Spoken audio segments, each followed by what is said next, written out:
So first thing I'd like to say is welcome. I thought we'd talk about migraines tonight. I do a lot of work with headaches, but migraines are the most common type of headache that I see and that I think we as physicians who treat headaches see. But I think the most important point I want you to know from this slide is that no Barbies were harmed in the making of my lecture tonight. All right, so headaches have been around for as long as history has been recording anything. I mean, we have notes of headaches dating back to 3000 BC to Sumerian literature. Headache roameth over the desert, blowing like the wind, flashing like lightning, it is loosed above and below. And for those of you who suffer from migraines, you can probably relate to this, this poem. About 1800 years later, there's some documentation of one of the first treatments for migraine. And this is an Egyptian cartoon depicting the physician with a clay crocodile that is placed over the patient's head and stuffed with herbs, and the physician then prays over the patient. And this may seem kind of barbaric. Hopefully we have made some advancements in our treatment of migraine, but some of you may disagree after the hour. I'll leave it up to you to decide. I work at the Pain Management Center at Stanford University. We are a multidisciplinary center. We have physiatrists, neurologists, internal medicine doctors, psychologists, and anesthesiologists, and as well as physical therapists. And the goal is to approach pain from a multidisciplinary perspective, to provide patients multiple tools for dealing with their pain, their certain type of chronic pain. And so tonight we're going to talk about the pathophysiology, or kind of what is migraine, what do we think is causing migraine. We're going to go into the diagnosis of migraine and what we as physicians look for when we're trying to diagnose migraine. And then we're going to go into treatment. And in treatment, I'm going to cover kind of a multidisciplinary perspective to treatment. So not just medications, but also procedures and multiple different behavioral techniques for coping with chronic pain and with migraine specifically. So migraine is the most common primary headache for which people seek medical attention. It's estimated that about 12 or 11.5% of Americans have migraines. It's fairly common disease. This is a slide that shows the migraine prevalence. Prevalence is the number of cases in a population at any given time. And you can see that this only starts at the second decade of life, but migraine can start as early as the first decade of life, but peaks about the fourth decade, or the age 30 to 39, and then tapers off as we get older. You can see that the female to male ratio is higher in some of these, but on average is about 3 to 1. I think we covered those first 3 points. The lowest prevalence for migraines is in the Asian American population. It's the highest prevalence among whites. The median attack frequency is 1.5 per month. And attacks last longer in females. Most females report, 71% of females report their headaches last longer than 24 hours, but only 50% of males report that. And sometimes the quality of the pain can change, but many migraineurs have very long headaches. They don't come and go in an hour or two. Many migraineurs have a positive family history. So oftentimes we will ask you, did your mom have headaches? Did your dad have headaches? Are you sure? And we'll kind of pry and dig and try to maybe ask you to go talk to that great aunt that you thought may have had headaches, because that's an important diagnostic point for us. We've seen in studies that 60% of migraineurs had a positive family history. That is, that they had one or more family members who had a history of migraines. And we also know that if both parents have migraines, your risk of developing migraines is 70%. If one parent has migraines, your risk of developing is 45%. Now, for those of you who are worried, oh my God, my poor children are definitely going to have migraines. My mother suffers from migraines, and she had 3 children, and none of us have migraines. So this is not a guarantee that your children will have migraines if you have migraines, but This is just what several studies have shown. So Peter Goadsby is a world-renowned researcher in migraine. He works at UCSF. He's more of a basic scientist, does see patients. And I had the opportunity to do some work with him. And this is a definition of migraine that he has postulated. And for those of us who have spent our life steeped in medical literature, this is very eloquent. But if your educational background is not medicine, I can appreciate that this may seem very obtuse to you. So we're going to go through this slowly, and then we're going to break it down, and we're going to break it down a little bit more, and hopefully try to give you guys a little bit of an idea of what we think migraine is. So migraine is a hereditary susceptibility of the brain to decrease the modulation of afferent impulses, meaning afferent means incoming sensory stimuli. So it's your inability to decrease that incoming stimuli, thus permitting and augmenting the perception of pain, sensitivity to light, sounds, smells, vascular pulsations, and scalp tenderness. So if you think about everything coming in, sight, sound, smell, touch, what you normally do is you're able to downregulate the senses that you don't want to pay attention to. For example, these lights are kind of bright right now, but I'm talking to you and we're having conversation, so I'm able to turn down the annoying light and not let it interfere. Migraineurs cannot turn down the light. In fact, the light is blinding and the sound is horrific and the smells are nauseating, and they're unable to kind of regulate those sensory, the sensory input. So to a migraineur, it feels like a perpetual sensory bombardment. And I think maybe to some of you who suffer from migraine, that makes sense. Now, why are they unable to turn it down?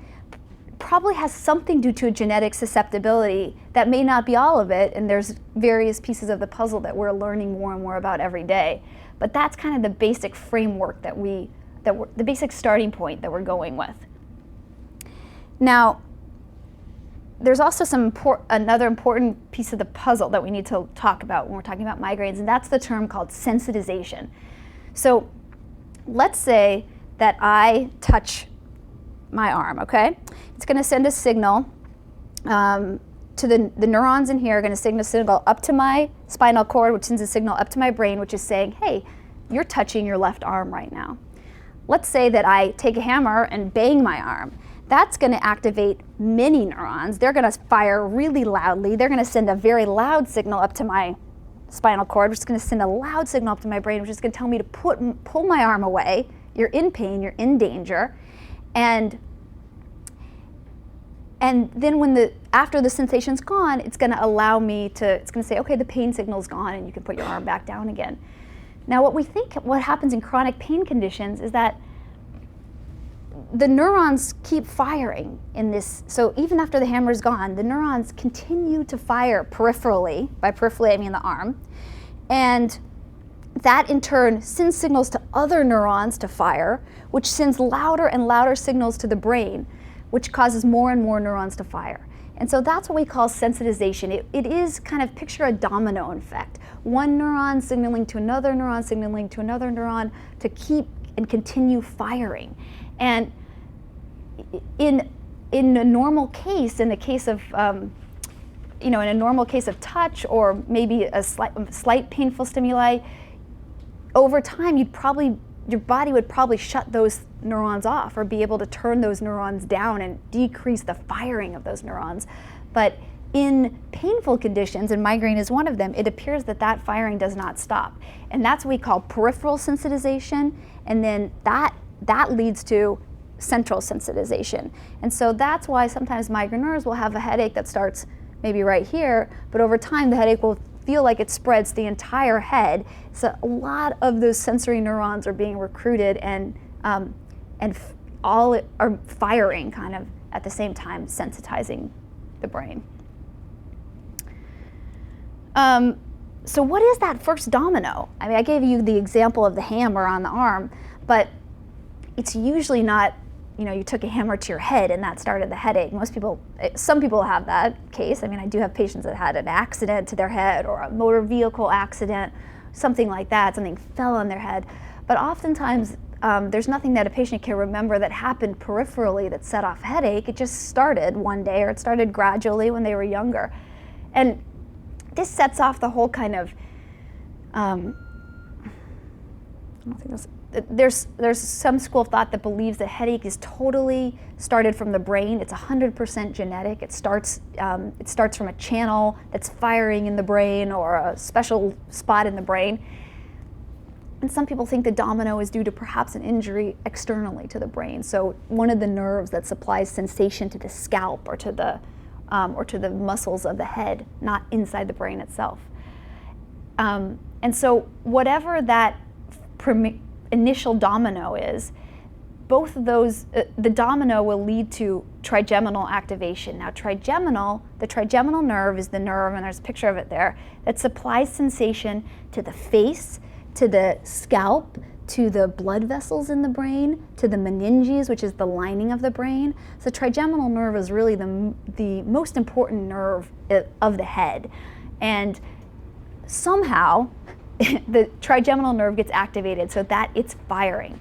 That leads to neuroinflammation. When a nerve fires really quickly, that leads to neuroinflammation, which causes that domino effect. It activates more neurons and leads to peripheral sensitization and leads to central sensitization. Migraine is a disorder of recurrent attacks. So these attacks can last for hours or last for days, and there are usually four phases that we're going to talk about.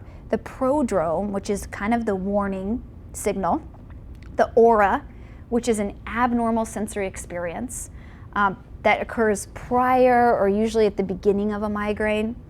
The actual headache itself, and then the postdrome or the aftermath of the headache. And we'll kind of go through all four of these phases and talk a little bit more about each of these phases and get more into the science behind it.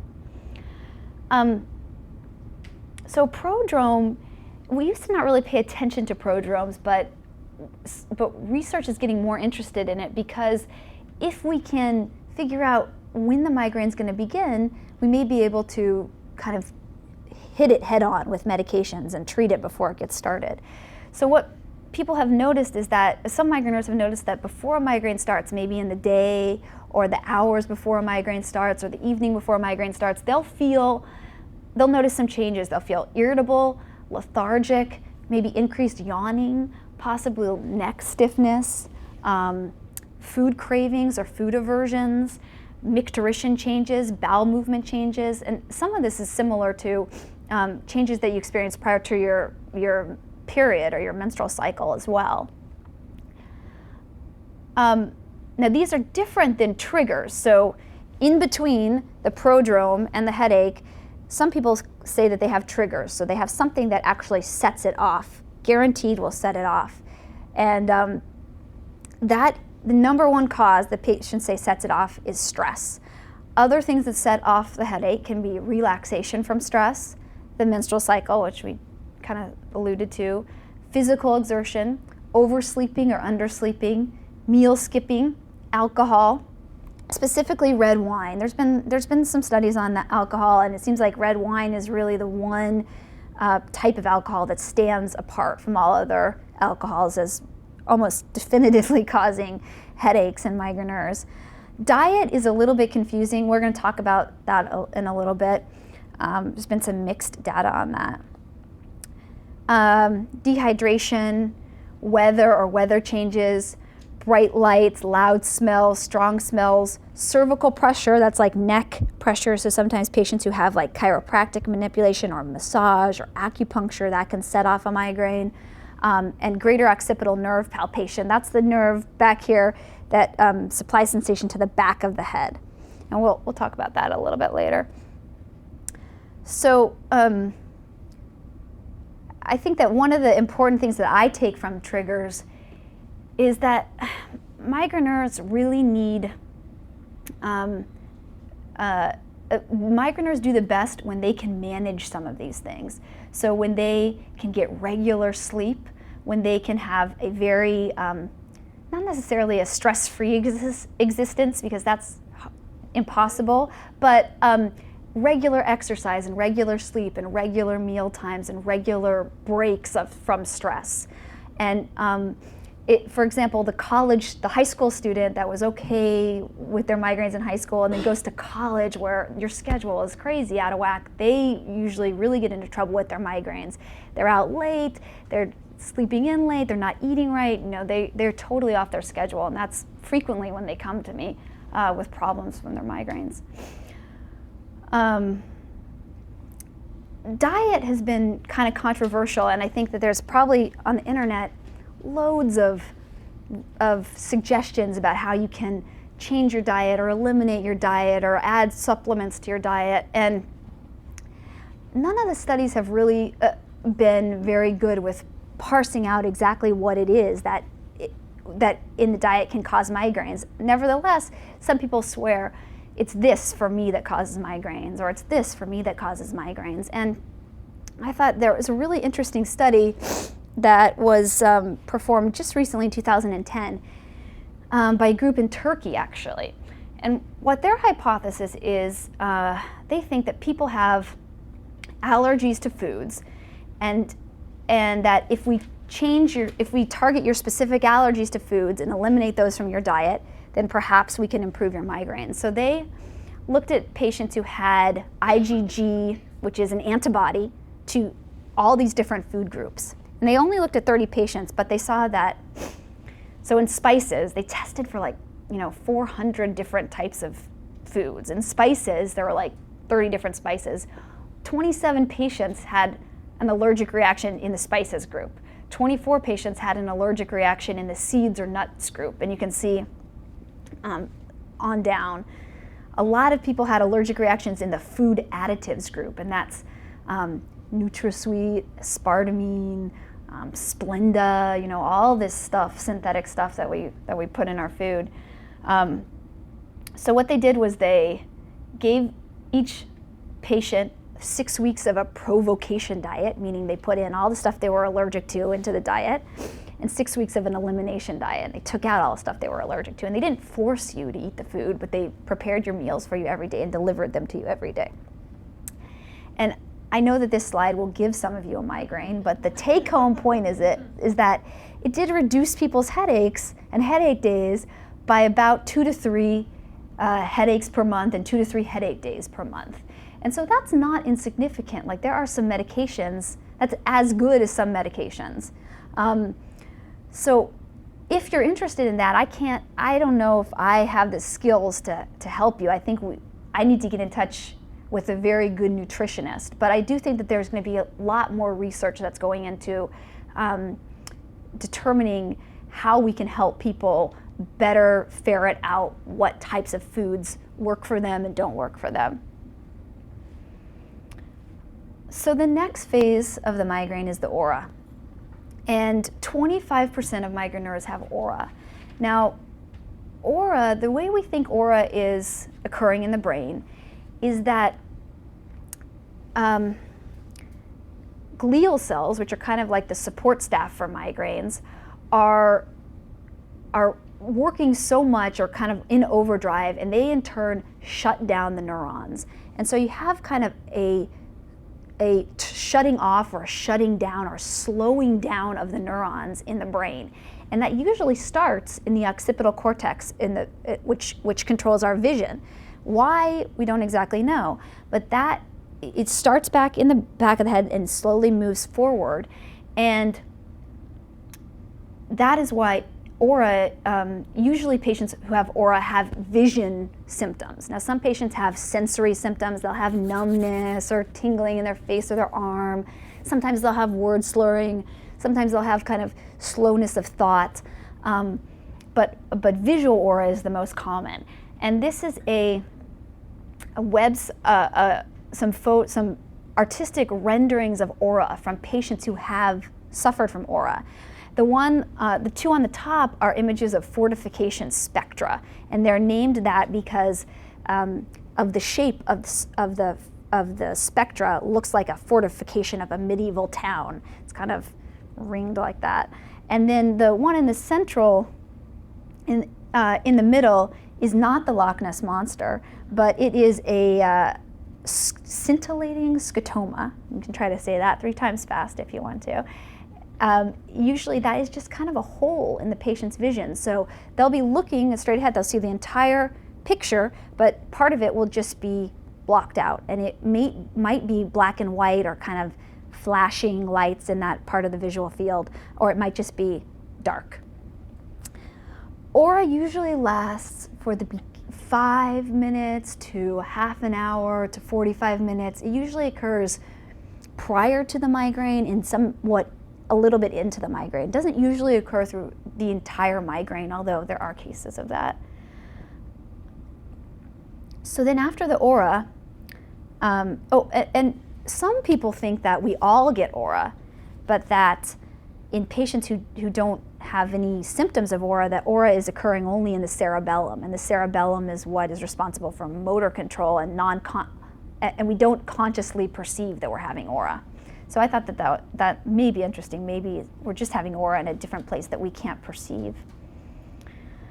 Okay, so the definition of migraine, the way it is on the books, is that the International Headache Society has said that a migraineur has to have at least 5 attacks fulfilling the following criteria. The headaches need to last from 4 to 72 hours when untreated. They need to have at least 2 of the following characteristics. Unilateral, although we know that that's rarely true for migraineurs.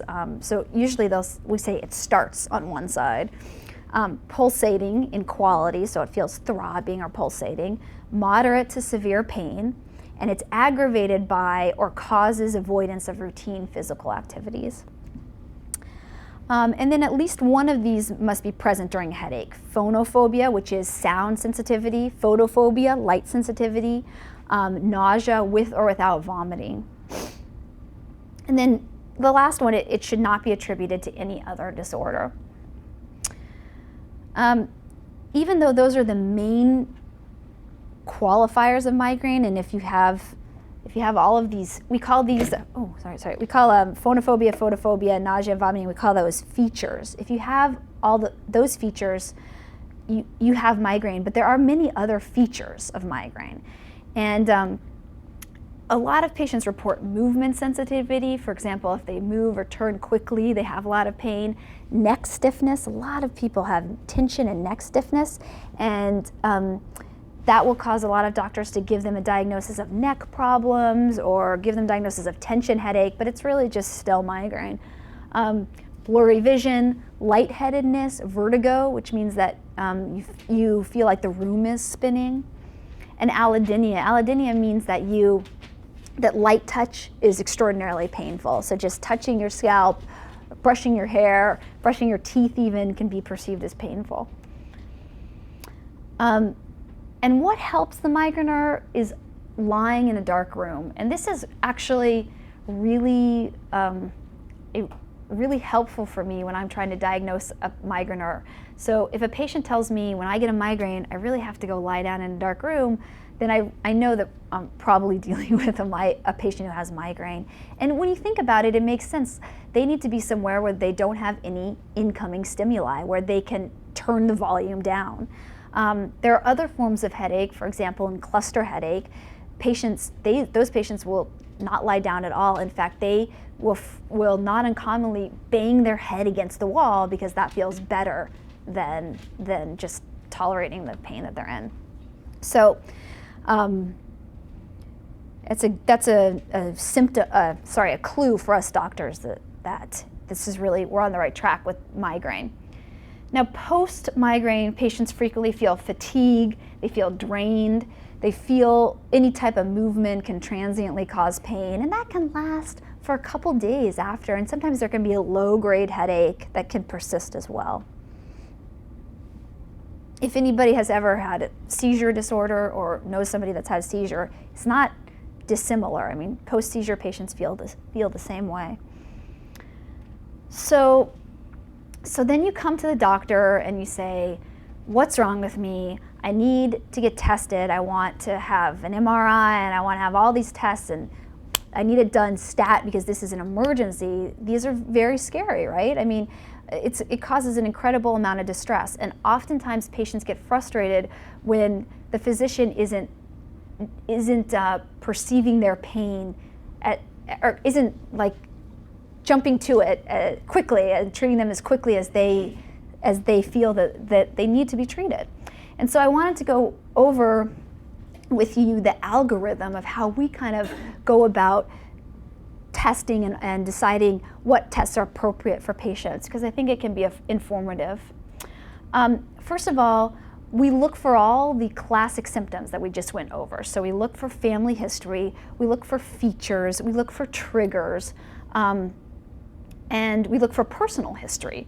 So patients will sometimes come to me in their 30s and say, I'm having headaches, they're coming every week, what should I do? What are we gonna do about it? And have you ever had a headache? I always say, have you ever had a headache before? And they say, well, no. And I say, well, have you ever had a headache before? And they're like, well, no, not like this. Well, have you ever had a headache before? And the truth is that they are a headachy type of person. Yes, they had headaches when they were a teenager. Yes, they had headaches when they were in college. Headaches can come and go throughout life. But there are people who are headachy, and believe it or not, I'm not one of them, but there are people that have never ever had a headache in their entire life. So a headachy person is the history. Somebody who tells me, well, I am a headachy person, I have headaches every month or every year, but now they're every week, that makes me a little bit more comfortable in saying, okay, we take a little bit more time and go through the exam rather than putting you in the ambulance and sending you to the hospital to get your MRI right this minute. However, there are some symptoms that are very concerning, and these are symptoms that we really need to work up right away. So a patient who has their first headache, never ever had a headache in their life and is in severe pain, that's worrisome. Patient who has had the worst headache of their life. So if you come to me and you say, Doc, yeah, I've had headaches, but this is different. This is a different pattern. This is a different character. This is the worst thing I've ever had in my life. That is a different type of headache. That's worrisome. A headache that has sudden onset, it doesn't build. Migraines usually slowly build. Some headaches, they're called thunderclap headaches, for example. They come in like a bolt of thunder. A worsening pattern. So like we said, I had headaches every month, now they're every day. Headaches after exercise, rapid onset after exercise, after Valsalva, which is kind of the bearing down to have a bowel movement, or after sex.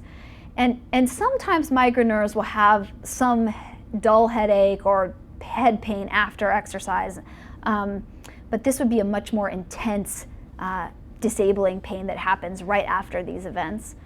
A headache that's postural in nature, meaning that you feel like you can only lie down to alleviate the headache. The minute you stand up, the headache is full force. A headache in a patient that's on oral contraception or has recently started oral contraception is concerning, and a new headache in patients under 5 or over 50. So those headaches lead me down a different path. But generally, for the patient who has, so this is the rubric by the American Academy of Neurology to decide how to image patients, and this is based on a lot of different studies. We consider imaging in patients who have a new headache or a change in their headache pattern. If the patient has a migraine headache, has had a migraine headache for a long period of time, and has a normal neurologic exam, then the studies have shown that we will not add any benefit by imaging them, other than causing them to sit for an hour in an MRI machine. But if the migraine is atypical, if it's changed, if there's any red flags, then we have a lower threshold. MRI is usually the modality of choice, again, unless this is an acute emergency room setting. If you present to the emergency room, you're usually going to get a CT initially because that's the availability. It's quicker. MRIs take a much longer time, and they can make sure that there's nothing really, really worrisome. So most of the time, in my patients, I like to see at least one MRI within the past couple of years. And if there's no red flags or no acute changes in their imaging or in their exam or their history, then I feel comfortable with that. Okay, so let's move on to talk about treatment a little bit. Let's see, sorry, just want to make sure. Okay, so we're going to talk about several different types of treatment. I want to talk about medications, first of all, and there's several different principles when we're talking about medications. So oftentimes patients come in on a lot of medication that they have been using slowly over time, gradually building up. And one of the major principles, one of the things that I find that I need to do again and again and again is help my patients who have developed what we call probable rebound headache or medication overuse headache.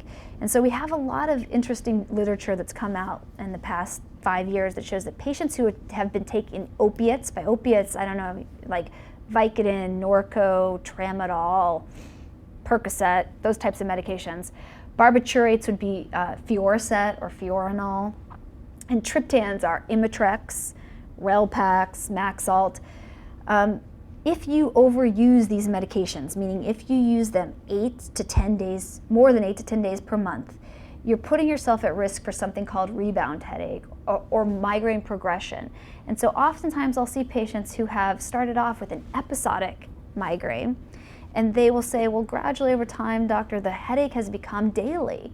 And we'll look at what they're taking, and they've been taking, Vicodin, 3 tabs a day, 15 days a month.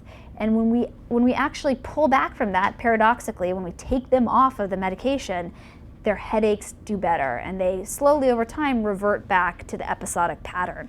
And so that is a lot of what we do is try to help with this medication overuse headache syndrome and reverse the migraine progression reverse migraine back to an episodic disease, which is what it really is. The second principle of treatment is that if a patient has more than 2 headaches per month, we consider a prophylactic medication. Now, a prophylactic medication is a daily medication that you take every day, rain or shine, to reduce the frequency and severity of migraines. This is not fun. I mean, most migraineurs do not want to take a medication every day, and I understand that. But the goal is to prevent the bad ones from happening. And most of the drugs which are approved, all the drugs which are approved for prophylactic use, have been shown to reduce the frequency and the severity of the migraines. And so hopefully to keep you out of the emergency room. And principle number 3, to remind people and remind the physicians that a lot of the medications we use are potentially teratogenic, meaning they can cause birth defects in children, in babies. So we always want to counsel the young women who are on these medications that they should be using some form of birth control when they're taking these medications, or they should discuss with their physician if they are trying to get pregnant so they can talk about what the best treatment is for you. Okay, so the principles of treatment are: number 1, prophylactics. We talked about that. Number 2, an abortant. An abortant is a medication that stops the acute attack, and the most notable one is probably the triptan family, which many people have heard of, and we'll talk about that in a little bit. Number 3, I'm going to talk about new medications. Unfortunately, I don't have that much to share with you tonight, but we'll talk about one. Number 4, behavioral treatments, and number 5, procedural treatments. There's some new stuff in the procedural treatment area that's interesting.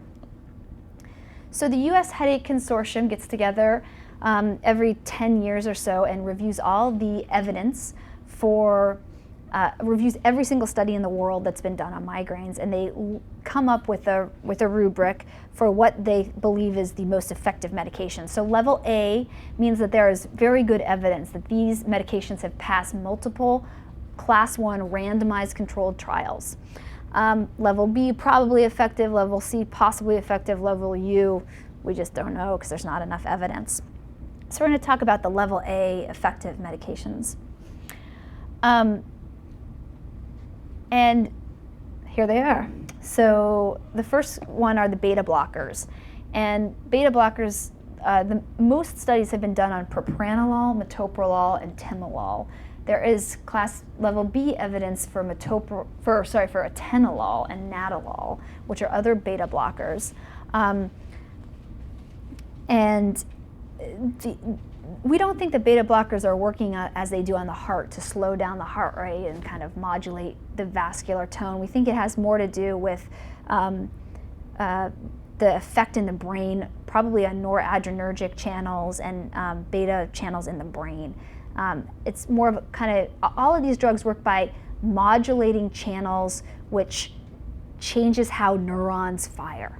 And so basically, overall, big picture view is they're probably helping the neurons quiet down and fire less frequently, helping us turn the volume down. Amitriptyline is a tricyclic medication. Now these medications are kind of the older generation antidepressant medications and have been used for antidepressants. They weren't the best medications because they had rate-limiting side effects. As you got, or dose-limiting side effects. As you got higher in dosage, people developed a lot of side effects. For migraine, we use them in lower doses, and they can be very effective for pain. Topiramate is probably the one that has had the most success. There's a lot of very good studies out there, and I do find it's very effective for my patients who can tolerate it. The trade name is Topamax, and the nickname is Dopamax. I actually don't know if I should say that, something else wrong. But some patients do find that they have some cognitive problems with this medication. So it's not true for everybody, and it varies from patient to patient, but that is probably the most common complaint. Valproic acid Depakote is an older medication. It's an excellent medication for migraine. However, it also has some side effects. It is the most teratogenic medication. So for young women, I don't like putting them on it because it has the highest likelihood of causing a birth defect if they should have an unintended pregnancy. But if you're not a woman of childbearing age, it can be very effective. And then frovatriptan is an abortant, so it's in the triptan class. But when you have menstrual migraine, meaning you have migraine that's once a month, right around the time of your period, you can take Frova every day during your period, and it can be very effective in preventing the migraine. So that's why it's placed in prophylactics here. Okay, level B evidence for gabapentin or Neurontin, which I personally have had a lot of success with. I think it's an excellent medication for migraine. Fluoxetine, Prozac, which is an SSRI, and venlafaxine, which is an SNRI. So that's selective serotonin reuptake inhibitor, and serotonin and norepinephrine reuptake inhibitors. And I think that there's some evidence that both of those can work. NSAIDs, and NSAIDs are non-steroidal anti-inflammatories such as ibuprofen, naproxen, Celebrex, and ACE inhibitors, which is are a hypertensive medication. Mechanism of action is unclear. Okay, these are what we call nutraceuticals. So they are derived from plants and foods, and they're in the kind of nutrition category. They're not regulated by the FDA. So if you buy them in the vitamin store, I cannot promise you that what you're getting is going to be riboflavin or coenzyme Q10. Nobody can promise you that because it's not regulated, but there is level A evidence and level B evidence that these herbs and vitamin supplements are effective. Feverfew, MIG-99 is extract of feverfew, and the dose is 6.25 milligrams 3 times a day. And the other herb is butterbur. Butterbur is Petasites, which both of these are very old herbs that have been used for a long time, in lots of history books to treat pain remedies. Butterbur was used to treat back pain as well as wounds, feverfew with toothaches and headaches. So there was something to that a long time ago, and now they've passed double-blind randomized controlled trials. People say that Butterbur, one of the side effects is that it can cause burping. I think that it's not, I mean, compared to some of the other medications, it's a tolerable side effect. I think that there's not too many side effects from feverfew that I can recall.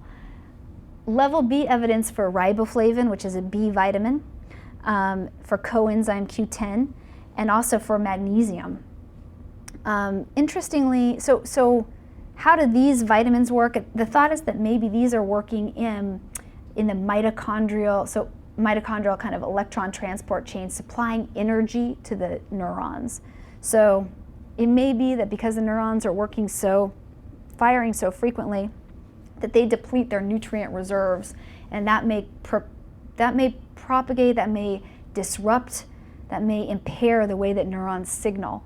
And so replacing some of these vitamins may help with that. Magnesium is an interesting one because it's been shown in some studies that women migraineurs who are having their period so let's take a step back.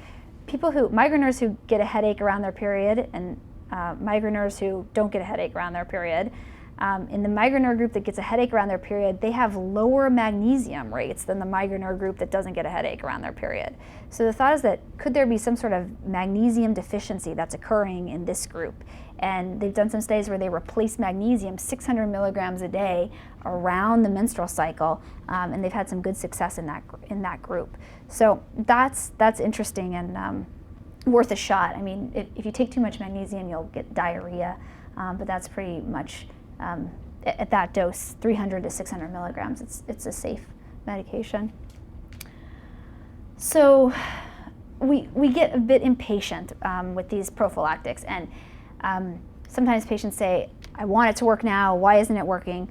The principle, if you think about it, migraines have been going on probably for many years, and it's hard to kind of just shut that down overnight. Neurons get used to firing in certain ways, pathways in the brain get formed, and so I ask my patients to bear with me while we have trials to slowly ramp up the medication so that you can tolerate the side effects, to ramp it up to maximum dose to see how high we can get without the side effects, and then to let each medication have a full therapeutic trial. So a full therapeutic trial is not 2 weeks. A full therapeutic trial is at least 3 months, I think, to really let the medication, to see what effect the medication's truly going to have. And so it may be that it takes you a month just to get to a good level of the medication, and then we see what happens in terms of the headache frequency and severity, and that decrease is subtle and does happen over time. We also try to minimize acute medication overuse, and we retrial previous prophylactics that are used, that have been used. And the reason why is that sometimes patients will say, well, I've tried all those medications. But if we go back and we look at all those medications, they were frequently trialed when the patient was using Vicodin or when the patient was using Fioricet. And what we know is that if you're using one of those medications that I mentioned in the beginning that can cause medication overuse, so if you're taking your triptan every single day and you're using your gabapentin, the gabapentin may not have been given a fair shake or a fair trial. You have to get the potential culprits out of the way first.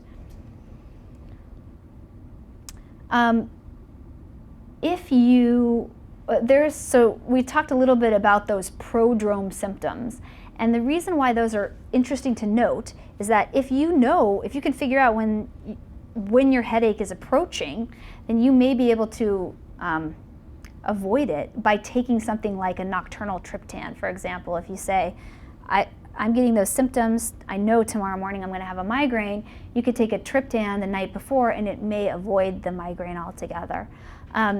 For women that have menstrual migraines, we do, like I said, Frovatriptan during their period. You can also do tri-packing, meaning they can have 3 birth control set three packages of birth control in a row without taking their off week to have a menses, to have a period.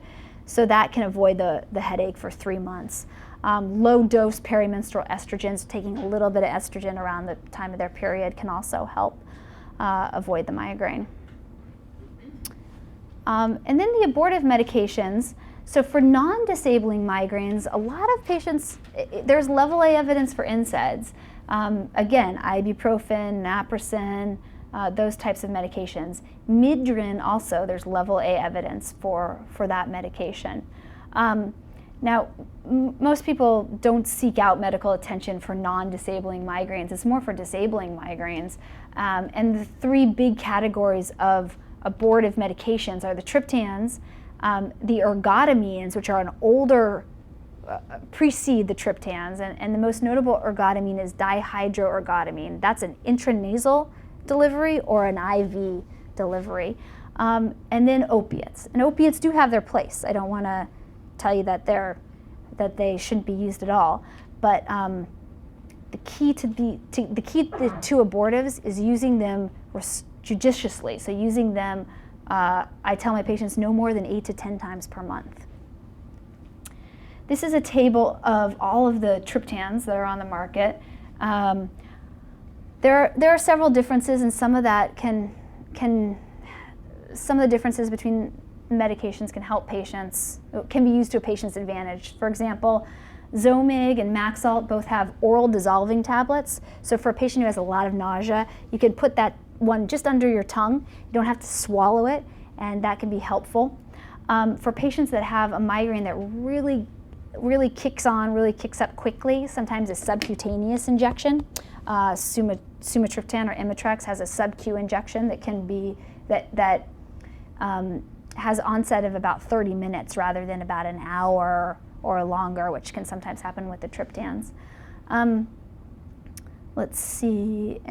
The other principle with the triptans is that often, or not so much anymore, but people used to be given lower doses of triptans. So for example, you see that sumatriptan comes in 25, 50, and 100 tablets. So sometimes patients have been trialed on just 25 milligrams of sumatriptan, and it wasn't effective, it didn't work. But that's not a true test, because what we've come to realize is that there's no reason why you shouldn't give a maximum dose at the beginning. So if a patient didn't get the full dose of Imitrex for some reason, it's worth a retrial, because they're usually more effective at the higher dose. Okay. Oh, so one other point to this is that most people who, most of my migraine patients have expressed extreme frustration at the insurance company for only giving them 7 to 9 of their triptans or 10 per month.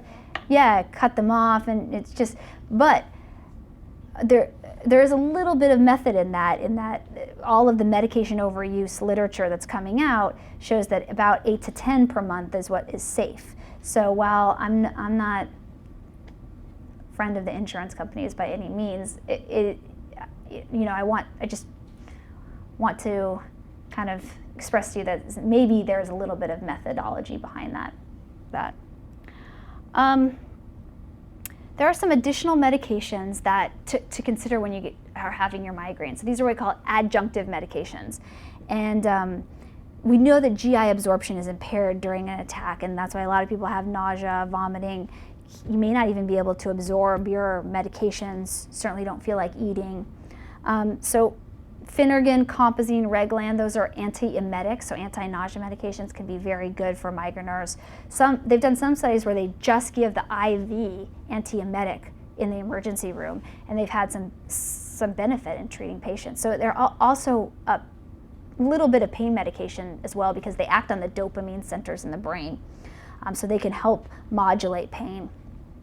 Zofran is a less sedating medication, and it has an oral dissolvable tab, but it really hasn't been shown to be helpful in headaches. And in fact, it's a serotonin antagonist, so it may be, it does seem in some patients to actually increase headaches and be less helpful.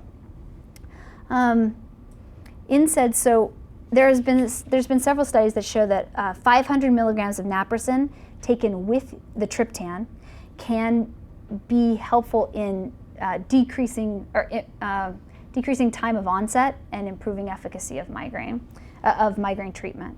So I tell patients that probably they can take any type of ibuprofen, naproxen, any type of NSAID with if they can tolerate it, with their triptan, and I think it can help. So there's one new med that we were all really excited about, and it was called telcagepant. Anybody heard of this medication? It was the class of medication is called the G-pants. So like we call the triptans, the G-pants, and it was very exciting. It was in Merck phase 3 trials, and it was thought to be a peripheral calcitonin gene-related peptide antagonist, and that's related in neuroinflammation, basically. So it's thought to kind of decrease neuroinflammation. It had a very low side effect profile. However, what they decided to do is they decided to run it to do a prophylaxis study, meaning instead of giving it to the patient as an abortive, where they take it 8 to 10 times per month, they gave it to them every day. And they saw that by giving it to them every day, it caused elevated liver enzymes. So it's good we know that now, right, before we put it on the market and people took it. But what that meant that is basically failed the trial. And I haven't heard what the update is. I haven't heard if there's other companies that are trying to make other G-pants that won't have this problem. It's basically hasn't been talked about or hasn't been announced. So moving on to behavioral strategies, as I said earlier, I think that it's very important to emphasize that routine and schedule are important for migraineurs. Regular bedtime, regular sleep, regular exercise, regular meals, keeping yourself on a schedule can be really, really helpful because you're avoiding a lot of triggers.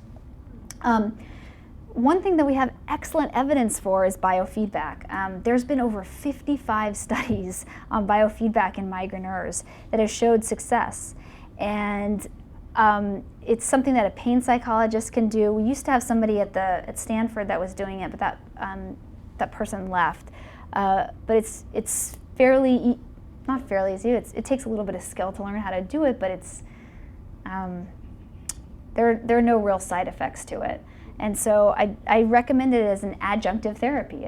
I don't think it's going to cure, but I think that kind of all these things used together can minimize the frequency and the severity of migraines.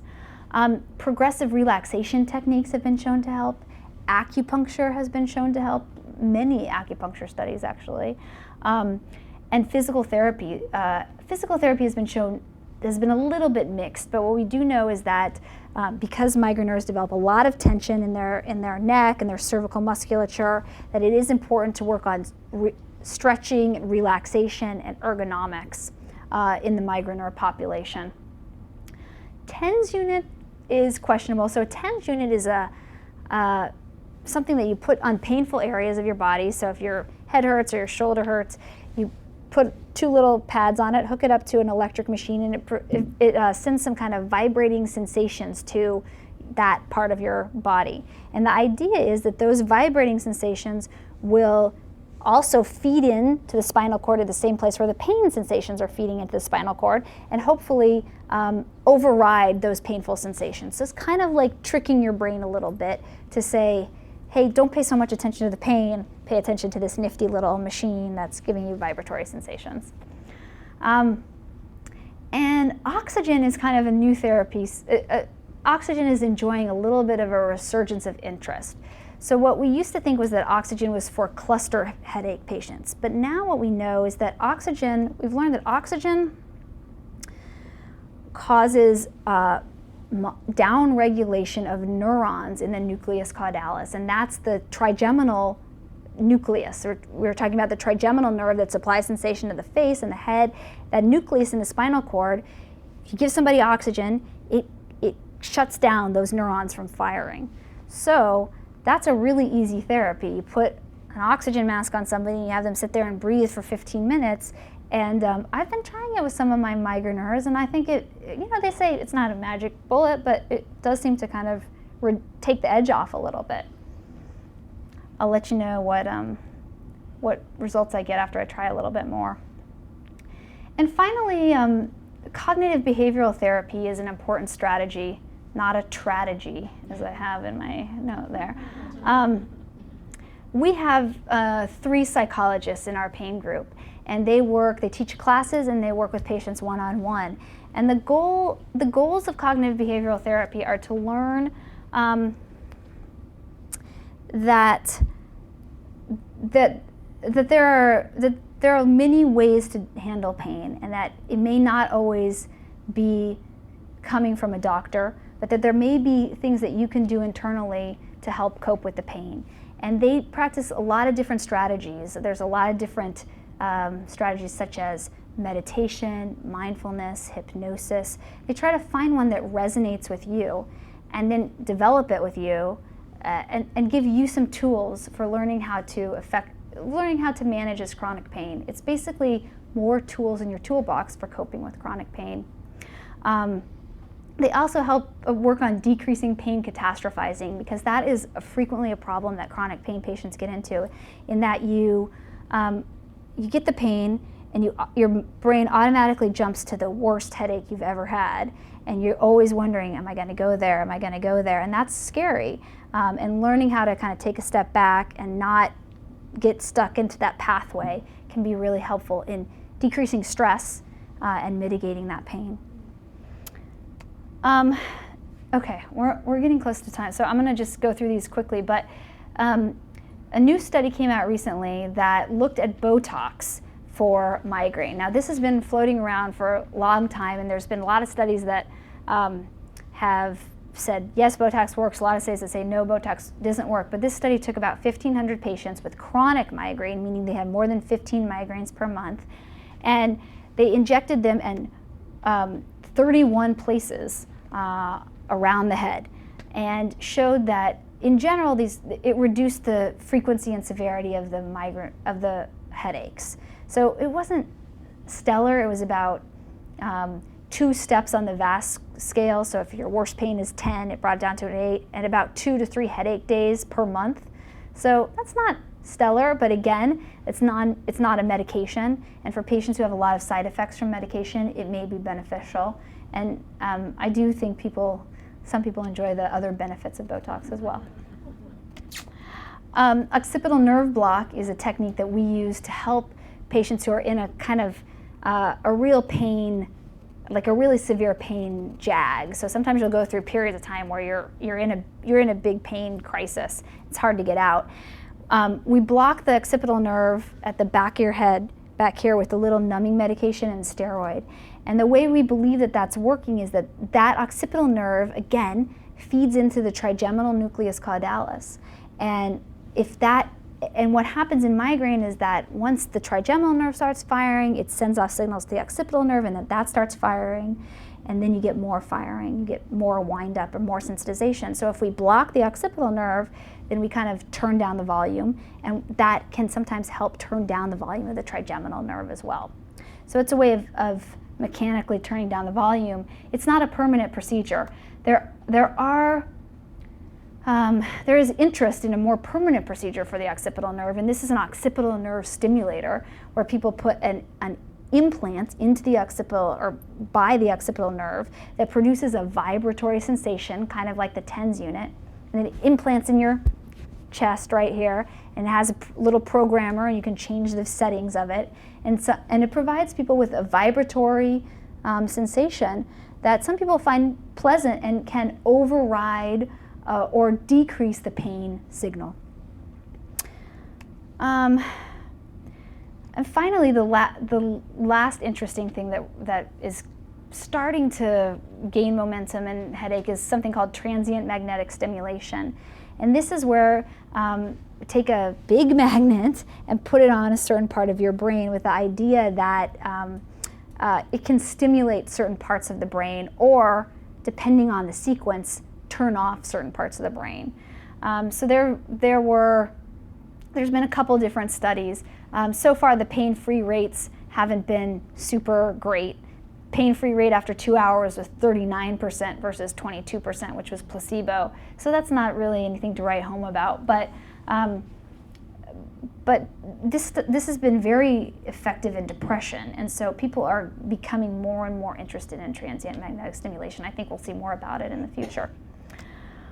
All right, so in summary, tonight we talked a little bit about what migraine is, we talked about diagnosis, we talked about treatment, and what I want to leave you with is that I do believe the best treatment is a combination.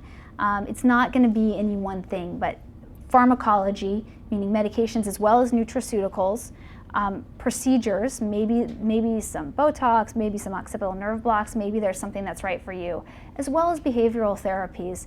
I think that approach combined is what is the most effective for managing migraine pain. Thank you guys for coming, and if anybody has any questions, fire away. Go ahead. You didn't mention, but this happened to my daughter a couple times where she'll just get cognitively out of it and speak gibberish. And what is that? So probably that's an aura, and sometimes aura can be inability to speak properly, so word slurring or word finding difficulty. Sometimes it can be acute confusional syndrome, basically, where they don't exactly know where they are or what's going on, and a lot of times they get worked up for seizures or other things like that because it's concerning. But it is a type of aura, most likely. So you're on gabapentin every day? Well, I started about a month. For a month. So gabapentin's a prophylactic medication. Yeah, it's a prophylactic. Yeah. So it's an excellent medication for taking every day. And it does not cause medication overuse headache. It does not cause rebound headache. So you slowly titrate it up over time and give your body time to notice if it's going to reduce the frequency and severity of your migraines. I think it's probably still too early to tell. Yeah, but meanwhile, Meanwhile. I take a medication. I take a Yeah. medication for ergotamine. Ergotamines, right? Yeah, but basically I'm taking every day. Every day. I can take it Right, right. So if I had to stop the ergotamine, Yeah. I basically cannot function. Right.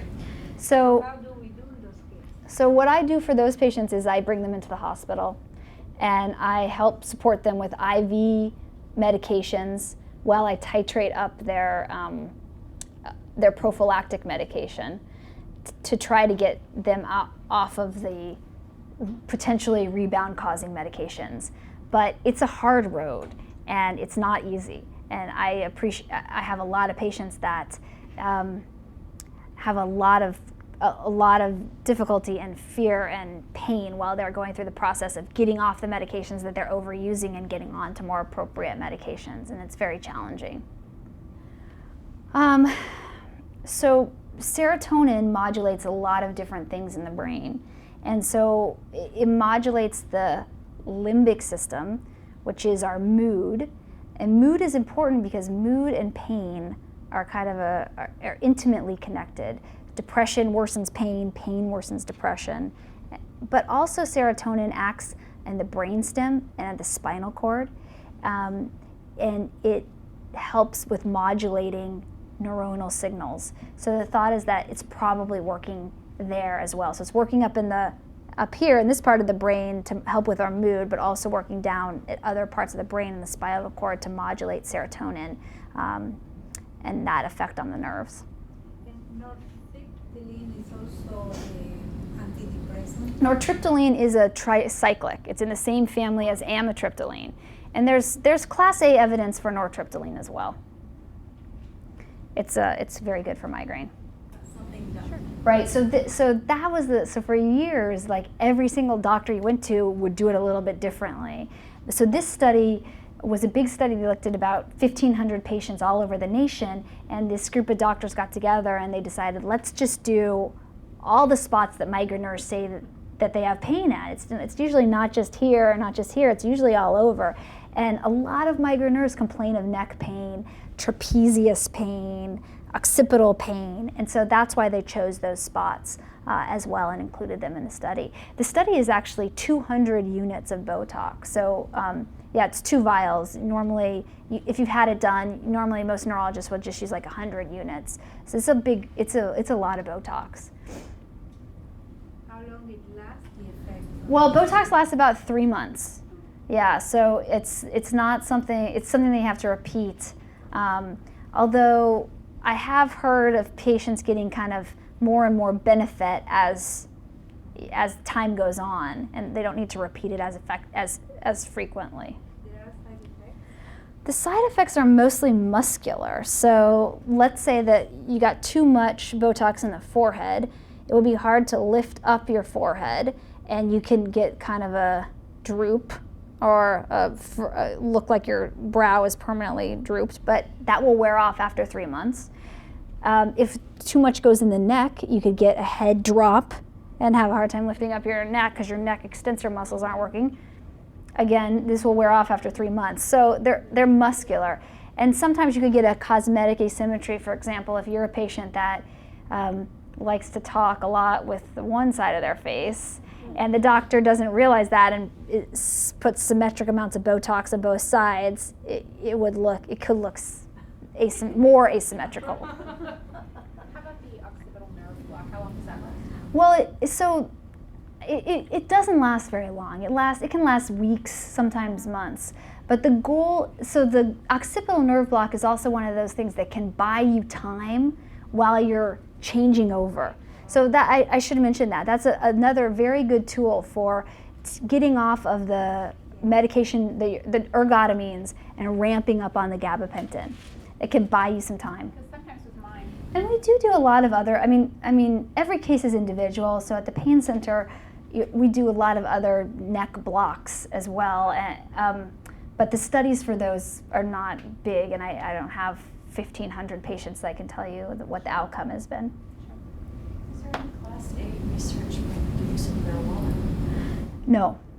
So there is weak research for cannabinoids, and it seems like the efficacy, and I don't know if that's a virtue of it. It just hasn't been. There's not enough money going into studying it, or most of the trials have been negative, and negative trials don't get published. But there really isn't much out there about marijuana for migraine. How long do migraines last? It depends. The average person will say 70% of women say it lasts over 24 hours. Are you talking about lifetime or like one event? One event. 70% of women say it lasts over 24 hours. For 50% of men, it lasts over 24 hours. The range is 4 to 72 hours. Yeah, there are pediatric neurologists, and I would definitely take them to a pediatric neurologist because you want to make sure that you're not missing. If it's not following classic, and in 7-year-olds, it's hard for them to express what's happening, what they're feeling. But I think you want to make sure that we're ruling out the bad things and that we're treating it appropriately. A lot of the herbal remedies can be very good for children because the side effects are minimal and they have level A efficacy. So Stanford, there's pediatric neurologists. There's lots of pediatric neurologists in the community. There's also a pediatric pain center at Stanford where they do acupuncture. They have a pain psychologist. They have a physical therapist. So for children, that can be a very good resource also. Right. Well, we do know that there's a connection. The brainstem, where some people think that migraines kind of get started, is where the nausea centers are in the brain, and so there's a clear connection between the gut and the brain, and I think diet is very important. Is more important than we realize in a lot of pain conditions. I think that there's going to be a lot more research about that probably in the future. So. The question was, are we looking at MRIs to diagnose, and what is the MRI showing us exactly? The MRI is showing us nothing. It's showing us a perfectly healthy, normal brain. That's what we want to see for migraineurs. Occasionally, we will see some what we call UBOs, or unidentified bright objects. And those are kind of little white white ditzels on the MRI that we do see in a lot of patients, not just migraineurs. For a long time, the thought was, well, could this be emboli, something coming from the heart, little things that are being launched up into the brain? And there was a large study that was looked at patients who have patent foramen ovales, or small openings in their heart. Could they be embolizing, sending clots, small clots up to their brain and causing problems? They went in Europe, they did a large study where they closed these PFOs, and they did not show any benefit for migraineurs in general. There may have been some small benefit for migraine with aura, but the data is still not complete on that. I think that we don't really know what to make of those white ditzels. We do know that we see them in patients who are healthy and don't have any neurologic problems, and we kind of call them UBOs and don't really make that much of them because we don't know what to make of them right now. So the question is it a problem if I take the prophylactic and the abortant when I have a migraine? No, that's exactly what you should do. So you should take your prophylactic every day, regularly, whether you have a migraine or you don't. And then when you do have the migraine, you should take the triptan. And triptans are most effective when used within 90 minutes of the migraine coming on. After 2 hours, they're less efficacious. Is there a decrease in migraine during pregnancy? Is there a decrease in migraine during pregnancy? Anecdotally, in all the books, it says yes. In my experience, it doesn't happen, but that's because I probably only see the patients that don't get a decrease during pregnancy. So I don't know how to. The literature says yes, usually there is a decrease during pregnancy. And come back? So I think that kind of depends on the age of the patient also. So if you notice that the peak age is between 20s at 30 and 39. So if you're getting pregnant in your 30s, then you're almost over the hump there, and likelihood is that the headaches are going to decrease. If you're getting pregnant in your 20s, you're probably in for more headaches for another decade. Well, it is on the early side, but migraines can develop in the first decade of life. Just because they start early doesn't mean they're always going to follow that trajectory, though.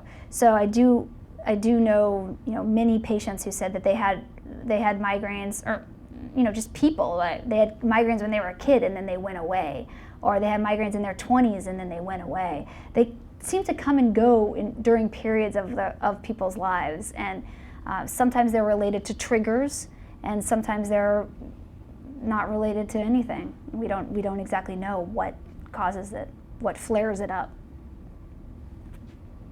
Okay. You haven't asked a question yet, I don't think. In the GI department, there is a nutritionist, and I need to talk to her about potentially working with her. We don't have a nutritionist in the pain division, but if you email me, or I'll get your email, I will do some homework, because I would like to find a nutritionist, at least in the area that we could work with. Sometimes it's hard to figure out. When I don't eat, I get it. Right. When I do eat the And so- aspartame, I get it. It's like, I can't figure out. That's the thing, is that migraineurs, I'm sorry, the question was, is there a nutritionist I can work with?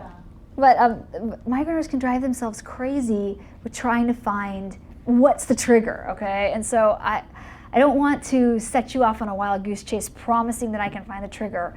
But I think the principles of kind of whole grains, fruits and vegetables, minimal additives, minimal processed foods, which is hard to live with all the time. Agreed. I agree.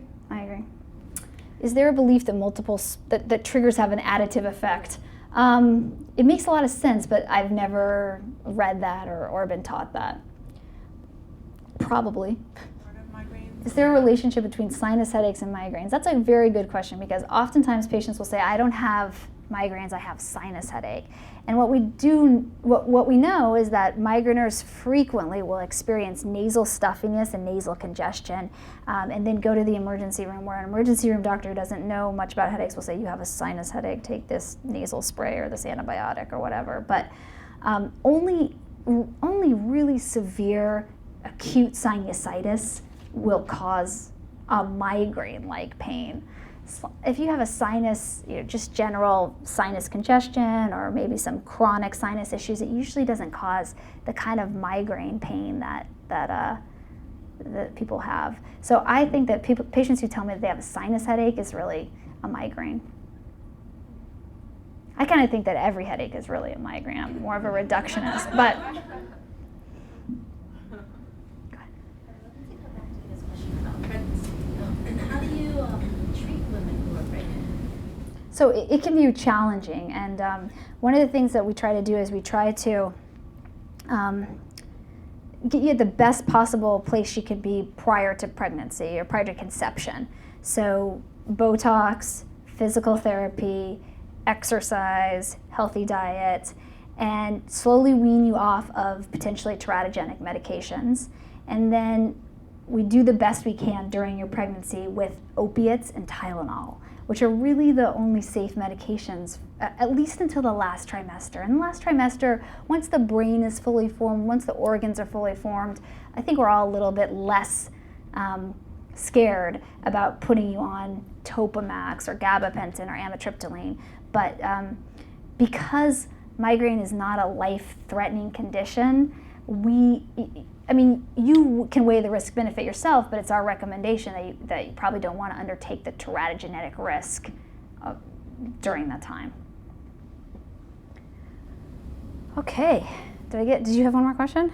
Yeah, is there any relationship you found between a high ASO titer and migraines? A relationship between high ASO titer and migraines. Not that I know of. I mean, ASO titers have been, and ASO is an anti-streptolysin titer, so basically it's a kind of an occult type of strep infection. And they've been responsible for a lot of different neurologic problems. That would fall more under the secondary causes of headaches. So infection, like a tumor, like anything that is actually pathological, that goes into a secondary headache, and so that's kind of a separate cause of headache. And maybe in a patient who has those types of problems, the headache can be migrainous, but it's not kind of pure migraine, if that makes sense. Just a quick. So for people who have migraines related to barometric pressure and weather changes, you're actually in a pretty good place in the country. I know it doesn't sound right, but oh, they don't live here. Well, move here. That's my advice. Move here where it's pretty much always sunny and 70 degrees, right? Except for, I know. When it's not possible, obviously, going back and forth, so patients that travel a lot, if they have to go from high altitude flying a lot of times, if they have to go to the mountains a lot of times, a lot of patients have to minimize that. So I've had some patients that have had to stop their jobs because the flying across the country is not, it always causes a migraine, and it's just not practical. Medications, I mean, the behavioral medications and the procedures that we talked about are the best way to manage that if you have triggers that are unavoidable. And everybody does, unfortunately, but that's a hard one. Right. Well, actually, we do use steroids. Have we had any relationship between migraine and steroids and migraine and kidney disorders? We use steroids to treat migraine occasionally, and the idea is that it's kind of an anti-inflammatory type of process. So I haven't known any well, so some medication, okay, so I should take a step back and say that all medications can cause headache. And if you are a type of patient whose headache usually manifests as a migraine, then when you get sick, you'll get a migraine. When you take a medication, you'll get a migraine. When you cough the wrong way, you'll get a migraine. For example, I always get like pain right here, and so everybody kind of carries their stress in a different way, and so sometimes I would say that's, if you're a migraineur, you're more likely to have a headache from different medications like that. Is there any relationship between allergy medications like Benadryl and relief of migraine pain. So there are some people that use antihistamines to treat migraine. The Diamond Clinic in Michigan does a lot of that. And unfortunately, the evidence just isn't there, but it's not unheard of. And I have had several patients that say that they take antihistamines and that it does help with their migraines. Well, cyproheptadine is an antihistamine that's used for kids, and there's level B evidence for that. But for Benadryl, the study just hasn't been done. But I would think that it's certainly a safe medication, and if it's effective for you, I would talk to your doctor about it. One or two more questions. I think it's the barometric pressure. But actually, one thing might be to try a triptan prior to a flight, or get a barometer and see if the barometric pressure is going to go down. And quick, take your triptan. I don't know. So the prophylactic medicines, how long we are taking? How long should you use them for? Yeah, because it's a good question. I mean, all my patients would like to get off of those medications as soon as possible, and I understand that. But I say it really depends on how much you want to tolerate a headache. So if I have a patient that has a chronic headache, a chronic migraine, then I say they need to be on the medications for at least a year. Like, let's let things settle down. Let's get you to a decent migraine pattern, and then we can think about coming off the medications. But it's really, it's kind of up to you, and I don't think there's a magic answer. My mom, who has chronic migraines, has been on medication for 20 years. and there's no side effects. I take gabapentin. Yeah. So people worry about the cognitive side effects. They say, I'm feeling like I'm getting slower on these medications, I'm not processing, and will this do permanent damage? If you stop the medications, the side effects will go away. And that's been shown in numerous studies, that patients who are worried about cognitive slowing, stop the medication, full cognitive powers return, and there's no permanent deficit. Okay, guys, I'll be here for a few more minutes if you have any other questions. Thank you very much for coming.